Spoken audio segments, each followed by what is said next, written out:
Next, also what we have is in the command additional settings is that the toolbar setting, that is, if you are difficult to edit with the text editor ribbon, alternatively you can also have this text formatting toolbar that goes in. So it's in the classical view, so wherein you have the text style, then the fonts, the sizes, then the different options, then also you have the text formatting matchup, that is the format command that you see in the word processing softwares. Then you have the different alignments and text subscript, superscript options, and symbol options with the angle specification, and then also the spacing between the characters can be controlled.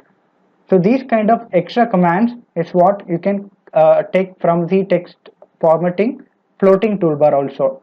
So this component is enabled through the more command, and also here you can access all the options that you find when you right click on the text space within the mtext command. So this is what is a consolidated view of all the requirements you have.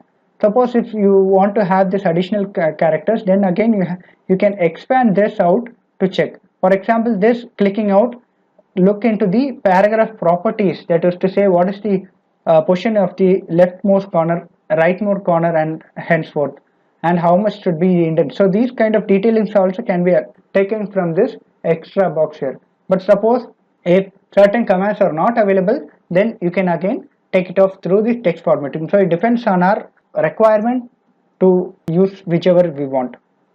So next, finally, what we have here is uh, the background option. So when turning it off, you can see the text mtext boundary disappears, but it's all the more useful to have it enabled so that you can determine like what is the width of the size, what is the gutter width and all. So it is easy to visualize and then operate accordingly. So finally in this command, what we have in editor settings is the highlighting of the text color option. So we can select what is the highlighter that's required for the text character. So this you can make use of the requirement whenever you have. So this sums up the additional commands for the text editor window. So finally we also have the option to enable or disable the ruler, so that it's either required to be visible or not. So suppose if enabling back, if the ruler is not visible, then you can exit and then come back again to this mtext editor to view accordingly. So this is pretty sums up the mtext command. So depending on your usage, you can either opt for the mtext multi-line text or the single line text command. So next, let's see the color option that is available within the AutoCAD environment. So it can be invoked with the command called as color. So what you can see here is similar to the text highlight color option that we saw in the mtext purview, but in mtext purview the color that is specifying is in view of highlighting the text that is going to be selected. So it's not about changing the text color, but rather just as a background highlighter impact. So let us quickly go into it to differentiate. So let us click on this object and then select the, in editor settings, text highlight color. Suppose if we keeping the color as green here, next when you select the text, the highlighting color will be of green. So this just to differentiate. Suppose if we have a drawing with different layers and of different line types and line color, then you can use this option to differentiate the highlighting that you're going to use it. But the generic color that we are speaking about denotes the painting the different objects that we have with a unique color sets. So the tabs that you have is similar to what you had in the command. So it's the index color, true color, whereas color blocks. So what happens is index is the prefix AutoCAD color index, that is it varies from 0 to 255. So it has this prefix color option that are using to highlight whatever you want. So this is how it varies. So it starts from 1, that is red, that is the standard color variants. Next you have the intermittent variants for each and every one of it, and finally the maximum color that is available to 255.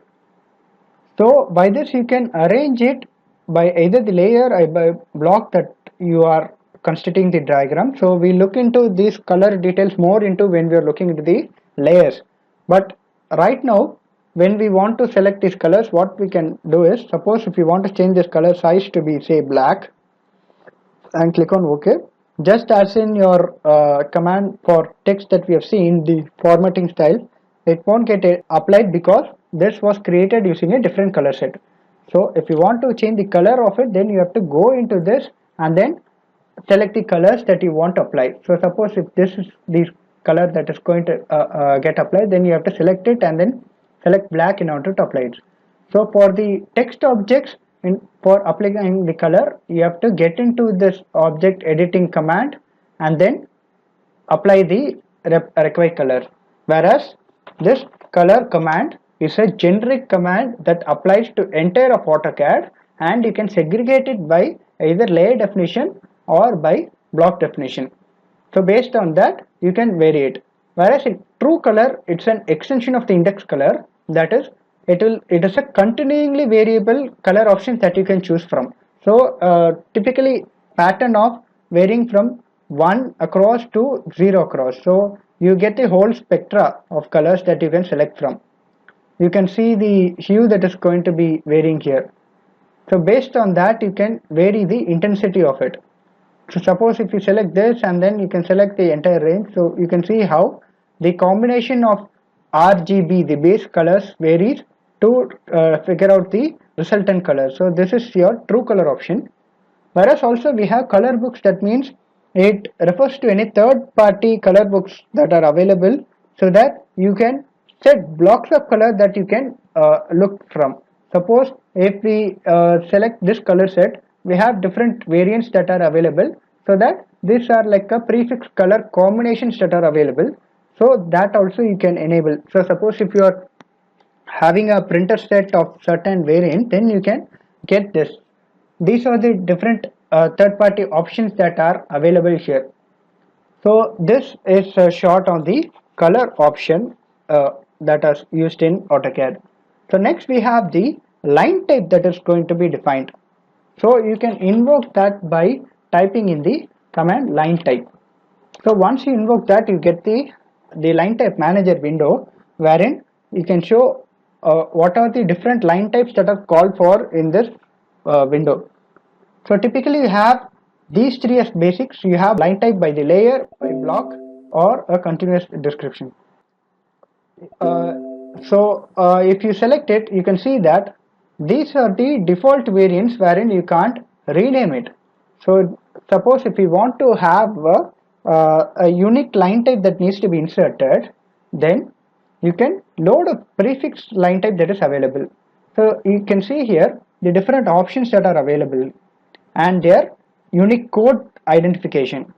This is an ISO continuous dot type, and so on and so forth. So whatever is required for, you can call for and then add to your database. So now this is typically a hidden line set, and then you can load line set.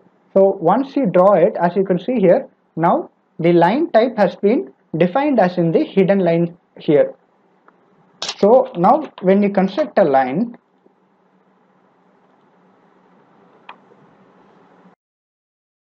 as we have selected a black color as the line object, so it is turned in black. So let me just revert it back to the layer command now and redraw the line.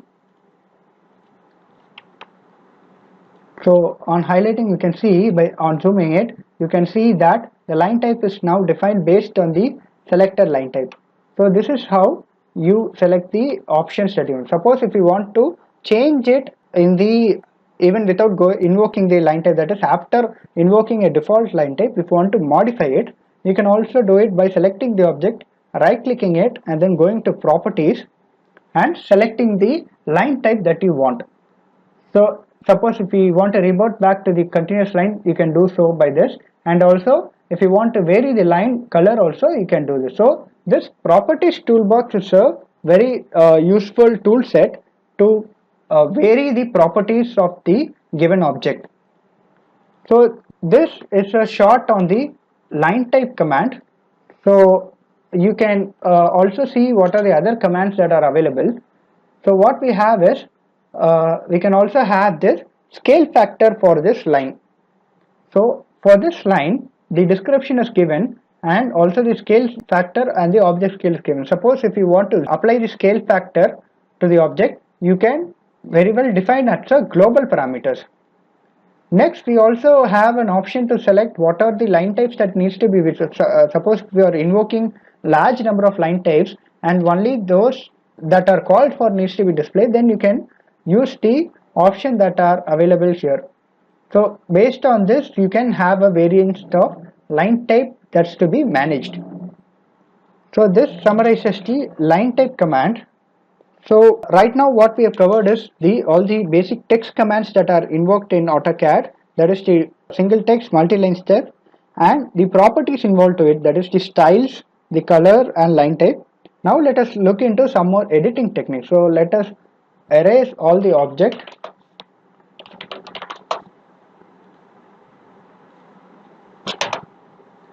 And let me zoom back to the extents. Okay, so now further editing techniques, what we have here is the stretch command, scale command, extend, join, trim, rotate and lengthen. So let us look into each and every one of it. So now let's start off with the stretch command. So the stretch functionality is used. We have to change the size of an object when the change is restricted to only one direction. So in that case, we can use the stretch command to either stretch the component or compress it based on the direction and magnitude. So towards this, let us try and constitute different objects. So for this command to work in, we have to have multiple objects wherein we are extending only one of the objects or stretching one of the objects with all other objects being intact. So towards that, let us say construct with the ortho mode on. So let us say we are constructing individual object, because if you extend the P line, it's going to be treated as a single object, but right now using line command we have created two different objects. And let us construct a third line that is of a similar manner, wherein we have to stretch this line to this point, to this object. So in that case, what we can do is we can invoke the stretch command and we have to select this object that needs to be falling within this crossing polygon method. So typically what we do is we use this specification to select this object, and now the base point that needs to be selected, so it has to be selected from this, and then this is the end point. So what you can see here is, with the first and the third object being intact, only the second object that was selected has been stretched to from the base point to the intended endpoint. So basically you're altering the size of this line, the dimension of this line, using this stretch command. So we have some variations to it. So let us revert back to this. So if we use the stretch command and then select all the interacting objects, now selecting the corners, it will cause the object to get moved because these two are associated, and hence these two objects are treated as a single entity, and now it will act as a move command rather than a stretch command. So this is how the stretch is going to vary depending on the selection that we have. So the next option, instead of specifying the endpoint, we can also specify the distance that is going to be stretched upon. So let us go back in the same way. We are selecting this object, and in displacement we will specify the distance of displacement. So typically we have to move along the x direction without modifying the y direction. So in this coordinate, it's all about x, y and z. So in x, let us say it's going to move around by say 100 units, whereas in y and z there is not going to be any variation. So now you can see that this stretch is again enacted with 100 units across the x-axis. So this is the application of the stretch command that we have seen. So next is what we have as an extension to it, that is the extend command. So right now the stretch has been used as a combination for both extend as well as the move command. Okay, so just before extend, let us look into the trim command effectively. So as you can see here, now there are two intersections towards this object, and so we want to terminate this part and also this part. So in that case, we can use a modification for the object as trim. So that can be invoked by using the trim. So once you do that, it asks for the objects that needs to be trimmed. So the objects that are to be trimmed are these two. You can click on enter, and next what type of trimming needs to be done. So we have to select the type of trim. Suppose if we want to trim by using the fence object, so we can select that. So whatever objects it goes through the fence will get deleted. So typically you can use this to delete it. You can see the hidden lines are going to be the deleted component. So that is the option of using a fence command. So this is the one way of editing the object. So reverting back, next using the C command for a crossing. So now you can select the objects that are falling within. So when you're crossing the objects, so whichever boundaries that touch in get eliminated. The object within the boundary is retained. So this is the using of cross command. So you can correlate that whatever select and command that you have seen earlier applies to this. So the next option what we have is the project option, in which view of plane of projection that you have to trim into. So in that case you can select what is the different layer. So as we are in 2D, currently we may not have an application towards it, but if there are trim that needs to be made based on different planes of projection, then you can invoke this option. The next trim option is the edge option. So wherein again it determining based on the 3D element, we can, sorry, this calls for extension. So let me go back to this command trim.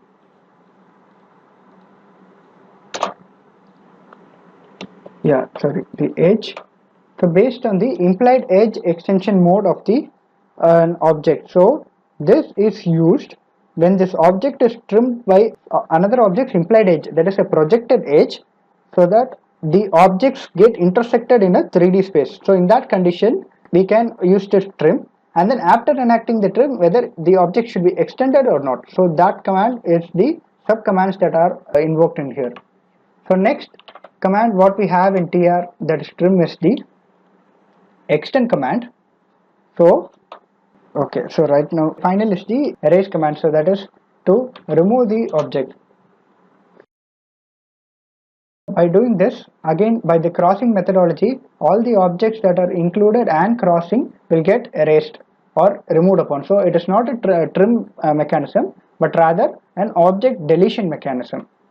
So this sums up the different trim commands that we have in our exposure. So next we have this extend command. So this extend command helps us to elongate an object to a specified boundary. So this is an extension of the stretch command, but in stretch we are doing an ambiguous stretch, whereas in extend we hard fix the boundary to which the object needs to be extended. So to understand it, let us draw a line that is of some oblique angle like this. So now the objective is to extend this object that intersects with this object.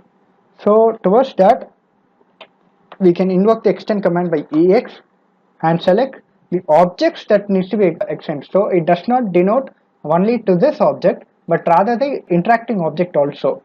So typically these are the objects that are going to get interacted, and once that is done, which object to be extended. So if we hover above this object, you can see now the object is going to get extended. So alternatively, if there are several objects that need to be extended, then we can now use this different commands that we have, the fence, crossing, or the project. Difficultly commands are similar to the earlier trim command that we are seeing, that is the fencing type of selection and so on.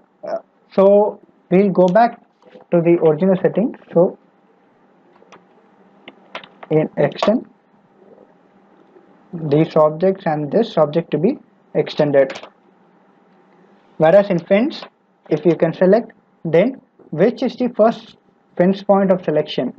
So this again denotes to the object of extension. So you can see this works only when this fences the extension object.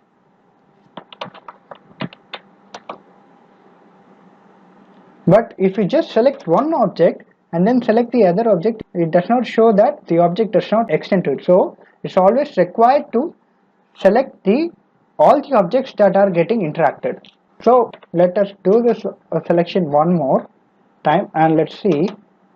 We also have a command to trim the object also. That is, if we shift and select this object, you can see the trim command getting activated. Whereas if we remove the shift, you can go with the extend command. So this combo allows us to do both the activities simultaneously. Likewise, if you invoke the trim command, you can select the objects of influence. Then you can see that this is the default trim option. While selecting the shift button, you can also invoke the extend option.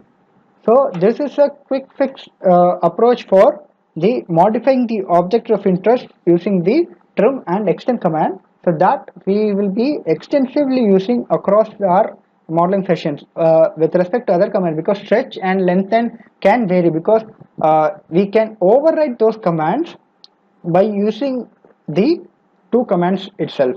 So now let's look into the lengthen command also. So lengthen command is invoked by specifying len, so lengthen. So first it will ask for the objectness to be considered, and also it returns the dimension of measure. Suppose if we want to extend this object, you can select this object, and once selected, it also returns the distance of the object. It shows that the current length is of say 110 mm. Suppose if we want to extend it, we have the object, the control using a delta distance or extension based on a percentage of the total, or the direct interference of the distance using total, or a dynamic measure. So let us invoke the delta command first. So what is the delta length? It has to be increased. So suppose it has to be increased by unit of say 50 mm.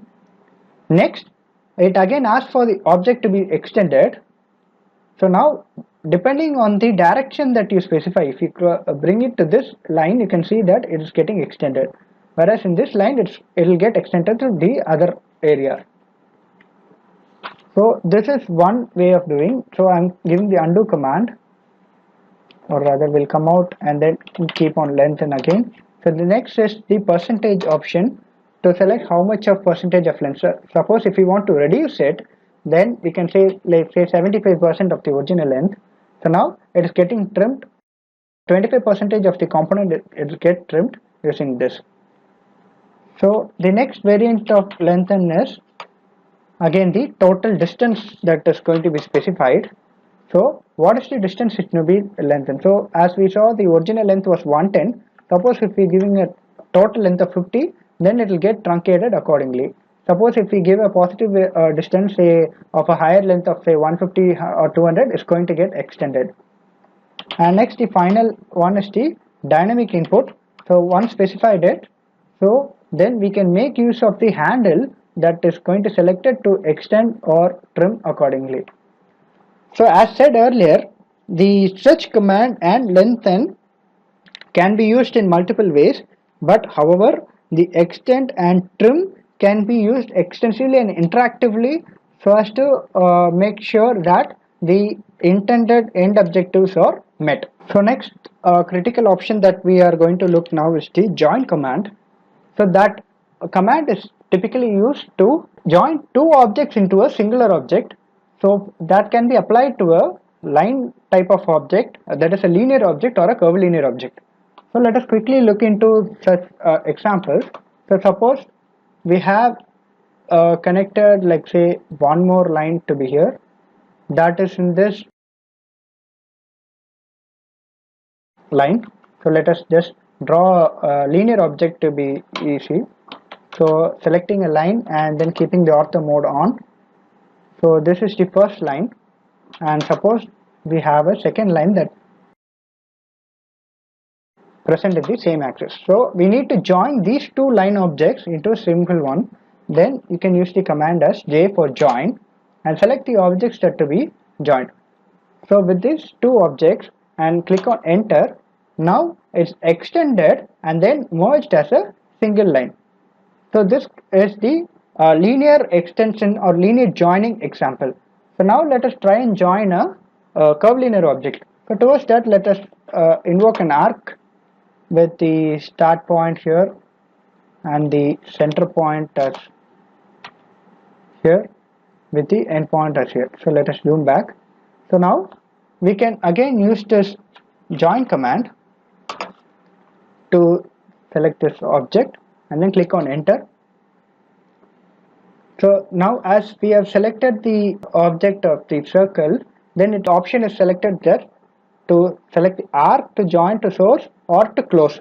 So now we can use the CL command to close the arc to form the circle. So if suppose we want to extend to a different object, make use of the first one. That is the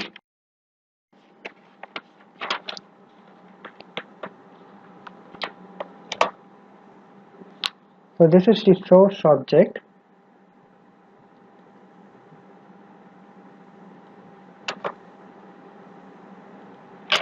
Okay, yeah, it has to be in circular object in command. So typically this arc with close option and the linear join option is pretty much used to merge two similar objects on a same plane at once. So this is with the join command. Next we have two more commands, that is the scale command and the rotate command. So let us try and do it. So let us call for a rectangular object here.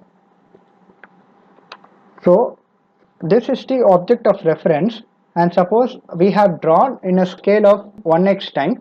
This object is taken as a reference to a different drawing where the object is of in a scale down version, say it's of 0.25 times of x. That means the dimension is the same, but it has been scaled down. The reference scale in the drawing is of a different unit. So in that case, what we can do is you can use the scale command SC to scale down or up the object that is required. So if you are the first requirement is to select the base point of scale. So suppose using this base factor, and then the scale factor is asked for. So depending on the scale factor, so you can see here dynamically you can see how it varies. So the original object says as 1, whereas less than this or higher than this. So suppose if you want to scale it to 0.5 times of the original object in the numerical one 0.5, so now the object has been scaled accordingly. It means dimensions are reduced by 50% to enable this scaling option. So alternatively, the additional commands what we have is to have a copy or the reference. So in case if we use the copy object, then the original option is object is retained. So with the scale reference option, what we are doing is we are specifying a reference length to which the object needs to be scaled. So after selecting the base point as here, let us select the R option. So it asks for the reference length. Suppose the dimension of a reference length is say of this width, then we can select this reference length, and then we specify the final length that needs to be, that is the new length. That is, suppose if the new length is of dynamically say this, and hence now the object is scaled in reference to the original object, and then final is attained. So this we can use if we do not have a hard and fast ratio of scale, but rather when we are importing two drawings wherein one does not have the proper dimensioning it, then you have to scale with a reference length that is available. That is, if there is two objects going to be fit into two together, then we have the common interference layer, so that you can have that layer as a reference and then scale the entire object accordingly. So this is used to scale the entire drawing on a whole to match the properties together. So this is the scale option that would be useful when you are porting drawings across or have to modify the dimensions based on the requirement. So next we'll quickly look into the rotate command. In the previous assignment we had looked into this command, a previous activity. So let us quickly see what are the options available in rotate.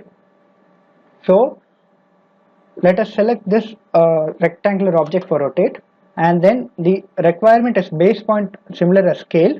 Then you can see we have similar options as in scale. We either have a copy or a reference. In case of a copy, the original object is retained. So we have selected copy, and then now we have to specify the angle of rotation. Suppose if our angle of rotation is 45, now the original object is retained as well as a copy with a 45 degree of rotation is enacted.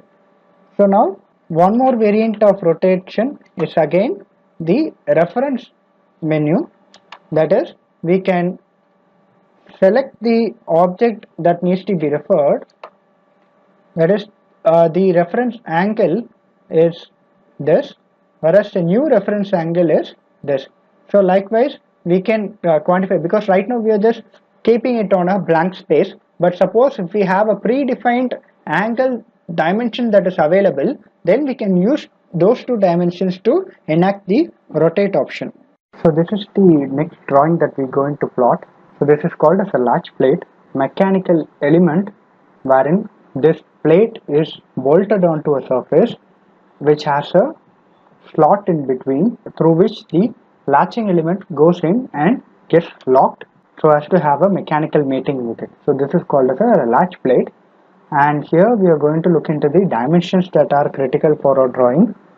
So typically this drawing is of a rectangular dimension, wherein we have 4 holes of 5 mm diameter drilled onto the plate, and internally we have a slot of with 12 mm, and we also have a overlapping circling holes of 20 mm and 4 mm radius in diameter, and each of the surfaces are either filleted or chamfered. The chamfering angle varies from 15 degrees, and then also it goes to 135 degrees of included, and the filleted radius is 5.6 mm for the external surface, and in the internal surface is of 2.5 mm in radius. So this is the general dimensions of the latch plate. So for this model, what we'll try and do is we'll replicate using the fundamental shapes that are available to us and what we have covered earlier. That is, we'll use the rectangular option, the circle option and line option only, and through that we'll use all the commands that we've learned earlier, that is the offset command, the trim command, extend command, mirroring commands. We'll try to make use of all these commands to bring out the final drawing.